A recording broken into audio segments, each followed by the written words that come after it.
time. Well, no, go Well, ahead. that's all right. Go ahead. Earmarks became a dirty word Yes, they did. 2009.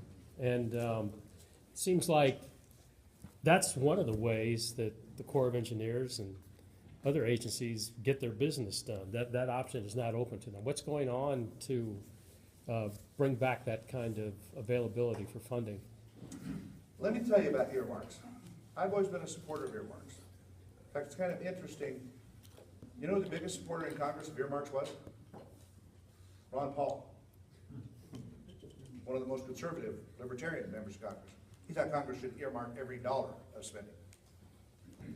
But what happened, and this is how we got in the situation we did, and it's our fault. Ours being Congress, not Republicans. Republicans and Democrats. For 40 years, Democrats controlled Congress, and the Republicans were the minority party, and they had got into the pattern of being the majority, and we were in the pattern of being the minority. And the chairman of the Appropriations Committee, of the subcommittees, the positions that I currently have, would, after the end of the year, would call, like I would call the Army Corps of Engineers, and I would have a list of things that the members wanted, that were important to them. And I'd call the Army Corps and say, listen, these projects here have got to get done. And they'd go, okay. And that's kind of how it worked. They were phone marks, if you will. Then Republicans took control after 4 years. It was during the Clinton administration. And those same chairmen, now Republicans, would call the administration people and say the same thing. I have a list of these things, and then go, nah, I don't think so. So Congress said, okay, if you're not going to do that, we'll write them into law. That was the start of earmarks. I mean, we had some before, but that was the start of the growth of earmarks. And did they get carried away? You bet they did. There were some earmarks that I couldn't defend. I think I could defend everyone I asked for. I'm sure Larry feels that he could defend everyone that he asked for. But everything that's important to me is not necessarily important to someone from Michigan or wherever. And it got carried away, and people started to get outraged by them, and some members started to bring up issues and that kind of stuff. So we started to put some restrictions on.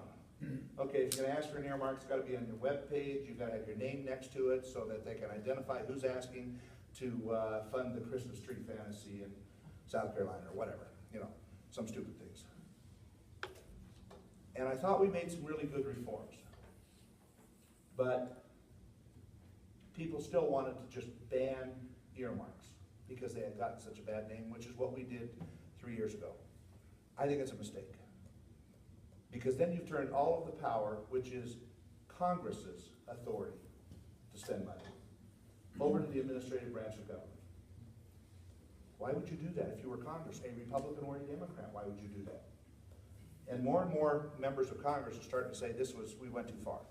And so I think you're going to see people saying, okay, let's not do the earmark ban. Let's do limited earmarks for other governmental institutions so that you could do it for the state of Idaho or the city of Boise or Boise State University or something like that, another governmental entity. We had got into where we were doing some for private companies and those kinds of things, and you think those are all bad, but I'll tell you the Predator drone was developed because of that. So there were good things that were done too. But then you start to link those to contributions for campaigns from private companies and all that kind of stuff. I think you can get back to doing limited earmarks for transportation projects, for water projects, those types of things. I've always found it strange that the Army Corps of Engineers budget is nothing but an earmark, because they list the projects that you're going to fund. And it's on a descending order of cost-benefit ratio and other types of things. It comes down. And if we decide in Congress that, you know, this is where they've asked for it and cut it off here, we like this project down here a lot better than we do this one up here, and we think this is more important. We can't do that, because then that's an earmark. But the administration earmarks the whole budget. So I think members are starting to realize that, and it was kind of interesting. One of the most vociferous opponents of earmarks that was pushing the ban, about a month or two after we put the ban into effect, I was chairman of the Interior Subcommittee.